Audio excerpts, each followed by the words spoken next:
టీడీపీలో చేరిన వైసీపీ ఎమ్మెల్యేలపై అనర్హత వేటు వేయాలన్న పిటిషన్ను తిరస్కరించారు స్పీకర్ కోడెల శివప్రసాదరావు.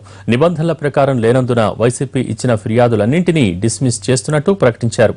మళ్లీ ఫిర్యాదు చేస్తే పరిశీలిస్తామని స్పష్టం చేశారు. ఇప్పటి వరకు 20 మంది వైసీపీ ఎమ్మెల్యేలు టీడీపీ కండువా కప్పుకున్నారు. వీరిలో 13 మంది ఎమ్మెల్యేల మీద ఫిర్యాదు చేసింది వైసీపీ. మొదటి విడతలో 11 మంది శాసనసభ్యులు, ఆ తర్వాత మరో ఇద్దరిపై అనర్హత వేటు వేయాలని కోరింది. ఈ ఫిర్యాదులపై స్పీకర్ విచారణ జరిపారు. అనర్హత వేటు కోసం ఇచ్చిన పిటిషన్ల నిబంధనల మేరకు లేనందున డిస్మిస్ చేస్తున్నట్లు ప్రకటించారు. కాన్స్టిట్యూషన్ ఆఫ్ ఇండియా వాళ్ళకి ఆ రూల్స్ ప్రకారం కాన్స్టిట్యూషన్ ఆఫ్ ఈ రూల్ ప్రకారం ఇవన్నీ కూడా they have not followed these rules, so we are rejected. Yeah, it's not as per the rules of Constitution of India. 13 petitions to 11 petitions by the whip of the party. 2 are given by a personal capacity.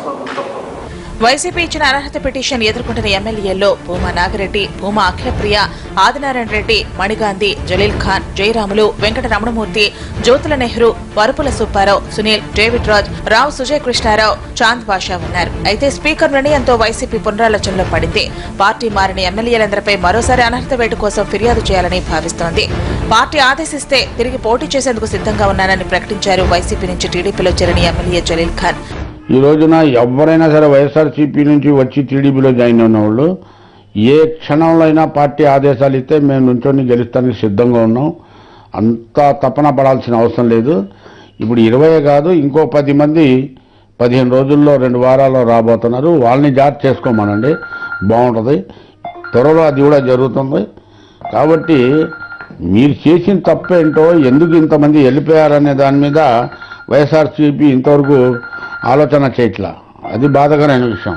అయితే మరికొందరు YCP నేతలు త్వరలోనే cycle ఎక్కేస్తారన్న వార్తలతో YCP అప్రమత్తమవుతోంది. వారిని బుజ్జగించడంతో పాటు ఫిరాయించిన వారిపైన అనర్హత వేటు పడేలా ప్రణాళికలు రచిస్తోంది.